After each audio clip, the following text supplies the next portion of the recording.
we will not be able to compete with those countries that have made tremendous progress. So therefore, my request is that our youngsters must say, this is my country. I want to work 70 hours a week.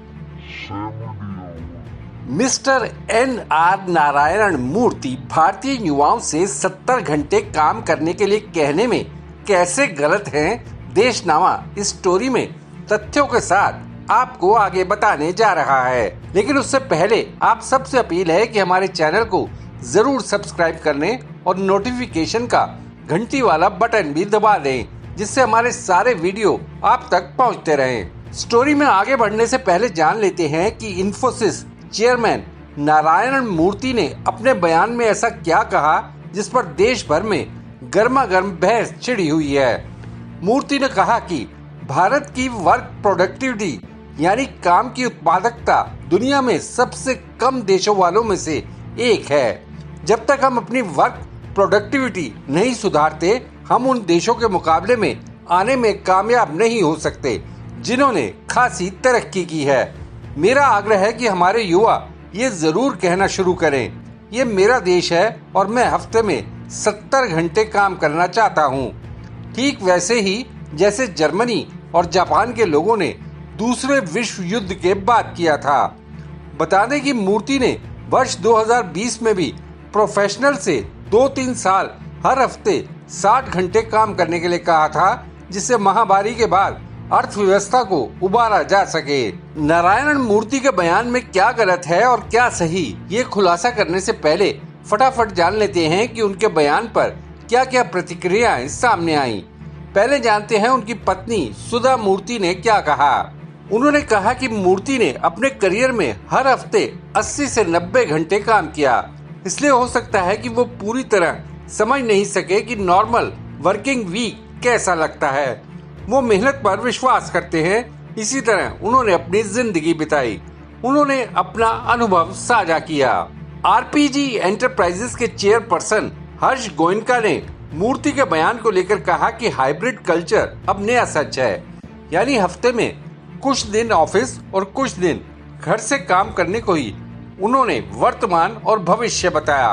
हर्ष गोयनका ने x platform पर अपनी post में कहा, 5 दिन वाला office हफ्ता मर चुका है। लोग अपने ऑफिस टाइम का 33% काम ऑफिस से दूर रहकर पूरा कर रहे हैं और ये गेम चेंजर है।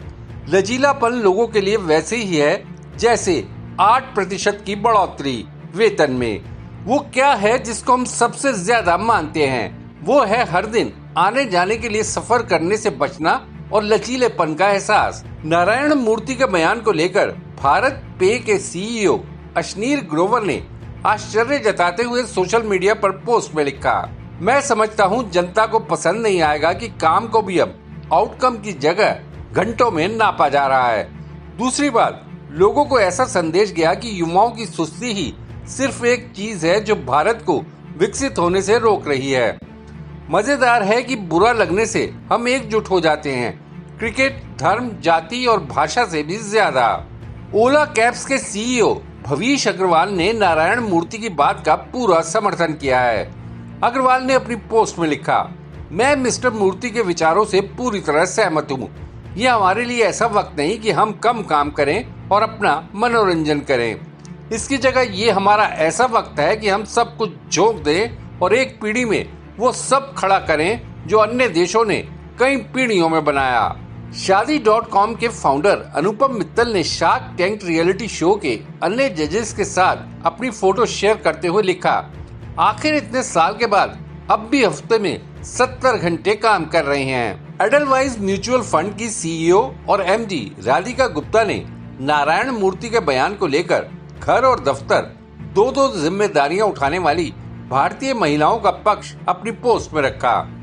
राधिका ने लिखा, दफ्तरों और घरों के बीच बहुत सारी भारतीय महिलाएं अपने काम से भारत निर्माण के लिए और भारतीयों की नई पीढ़ी यानी अपने बच्चों को तैयार करने के लिए 70 घंटे वाले हफ्ते से कहीं ज्यादा काम कर रही हैं। वर्षों से और दशकों से वो ऐसा करती आ रही हैं, चेहरे पर मुस्कान के साथ और बिना ओवर टाइम की मांग किए।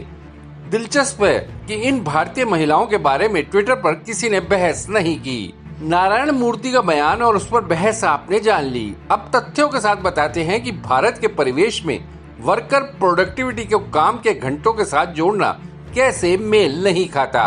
मूर्ति ने जो 70 घंटे काम हर हफ्ते करने की वकालत की है, तो वो 6 दिन के कामकाजी हफ्ते के हिसाब से हर दिन करीब 12 घंटे बैठता है। मूर्ति ने जापान और जर्मनी की मिसाल देते हुए कहा कि भारत को अगर विकसित बनाना है तो देश के युवाओं को सीखना चाहिए कि दूसरे विश्व युद्ध के बाद कैसे जापान और जर्मनी के लोगों ने अधिक घंटे काम करके जी तोड़ मेहनत की। मूर्ति ने साथ ही हवाला दिया कि दुनिया में सबसे कम कर्मचारी उत्पादकता यानी वर्कर प्रोडक्टिविटी वाले देशों में भारत का नाम भी आता है। देश में कर्मचारियों की कम उत्पादकता को लेकर मूर्ति की फिक्र जायज है, लेकिन उन्होंने वर्कर प्रोडक्टिविटी को काम वाले घंटों से गलत जोड़ा, जबकि कम प्रोडक्टिविटी के असल कारण देश में कुछ और ही हैं। ये सच है कि जापान और जर्मनी जैसे देशों में दूसरे विश्व युद्ध के बाद औसत कामकाजी घंटों में इजाफा हुआ था, हालांकि ये स्थायी तौर पर ही था। जापान में सालाना औसत कामकाजी घंटे 1950 के 2030 के मुकाबले 1961 में सबसे ऊंचे स्तर 2175 पर पहुंच गए थे। लेकिन जर्मनी के मामले में औसत कामकाजी घंटों में बढ़ोतरी दूसरे विश्व युद्ध के बाद कहीं कम रही। जर्मनी में सालाना औसत कामकाजी घंटे 1950 में सबसे ऊंचे स्तर 2427 पर रहे। हालांकि सालाना कामकाजी घंटों का बढ़ना ये साफ नहीं करता कि जापान और जर्मनी अमीर कैसे हुए, जबकि दूसरे विकासशील देश गरीब ही रहे। जर्मनी में हर कर्मचारी के सालाना औसत कामकाजी घंटे 1950 के बाद लगातार घटते रहे, लेकिन जर्मनी में 20वीं सदी के मध्य से प्रति व्यक्ति आय मजबूती के साथ बढ़ती रही। 60 के दशक से जापान में सालाना औसत कामकाजी घंटे लगातार हर दशक घटते रहे, लेकिन देश की तरक्की की दर पर इसका कोई असर नहीं पड़ा। असर पड़ा भी तो उसके कारण दूसरे रहे। और बड़ी बात, साक्ष्य इस बात पर मुहर नहीं लगाते कि भारतीय कर्मचारियों ने अतीत में या वर्तमान में जापानियों या जर्मनों की तुलना में कम काम किया। भारत में काम के घंटों का आंकड़ा 1970 से उपलब्ध है। भारतीयों ने उस साल औसतन सालाना 2077 घंटे काम किया और ये आंकड़ा आज की तारीख तक स्थिर बना हुआ है। 1970 में जर्मन कर्मचारियों ने 1941 घंटे और जापानी कर्मचारियों ने 2137 घंटे सालाना काम किया। हकीकत ये है कि 60 और 80 के दशकों के बीच जापान में आर्थिक विकास की दर तेजी से बढ़ी, लेकिन उनके औसत सालाना काम के घंटे उतने ही रहे जितने भारत में थे। हाल फिलहाल में 2017 की बात की जाए तो भारत में औसत सालाना काम के घंटे 2117 रहे, जबकि जापान और जर्मनी में ये इससे कहीं कम रहे। 2017 में जापान में ये 1738 घंटे और जर्मनी में 1354 रहे।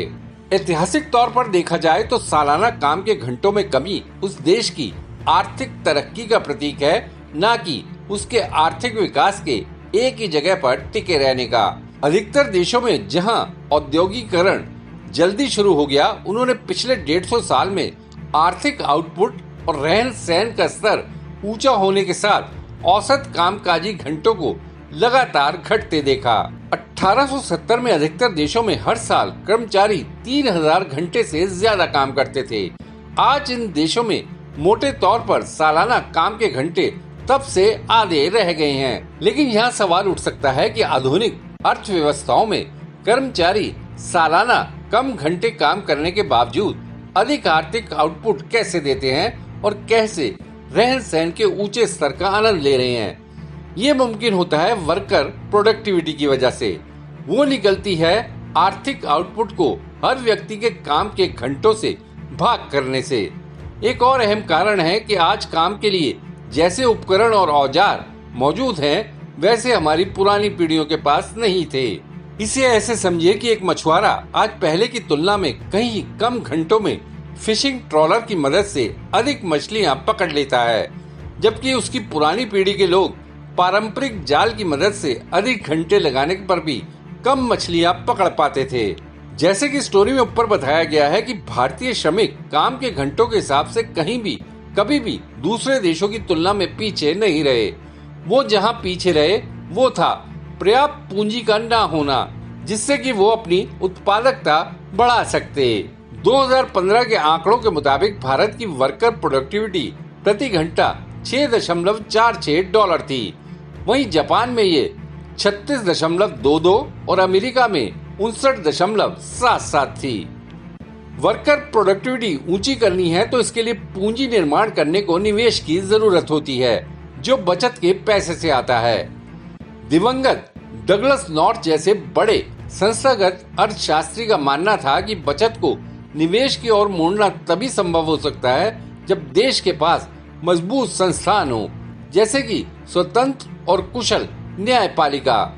भारत इस मामले में पश्चिम से कहीं पीछे है, जिससे भारत की निजी वर्कर प्रोडक्टिविटी समझ आती है, खास तौर पर जब पश्चिम से तुलना की जाती है। ये सब भारत में सुधारों की सख्त जरूरत को भी जताता है। हालांकि भारत की वर्कर प्रोडक्टिविटी 1991 के आर्थिक सुधारों से ऊंची हुई, लेकिन इसकी तरक्की की रफ्तार 2016 के बाद से नीची हुई है। नारायण मूर्ति का ये बयान ऐसे वक्त में आया है जब आईटी कंपनियां कोविड महामारी के खत्म होने के बाद स्टाफ को ऑफिस वापस लाने पर जोर दे रही हैं। स्टैनफोर्ड अर्थशास्त्री निक ब्लूम ने हाल ही में एक आर्थिक शोध के हवाले से बताया कि वर्क फ्रॉम होम से कंपनियों की लागत में कमी आई और वर्कर आउटपुट बेहतर हुआ। तथ्य ये है कि अमेरिकी worker productivity work from home culture शुरू होने की वजह से महामारी के बाद से ऊंची हुई है।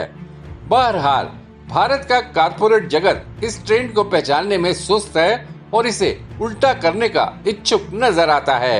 देशनामा के लिए खुशदीप सहगल की रिपोर्ट। आपको ये वीडियो कैसा लगा, या अगर आपके दिमाग में कोई सवाल है तो कमेंट बॉक्स में जरूर बताइएगा। वीडियो पसंद आया तो लाइक शेयर करना ना भूलिएगा। आपने देशनामा को सब्सक्राइब और नोटिफिकेशन के लिए घंटी वाला बटन दबा ही दिया होगा। फिर मुलाकात होगी आपसे, तब तक के लिए नमस्कार।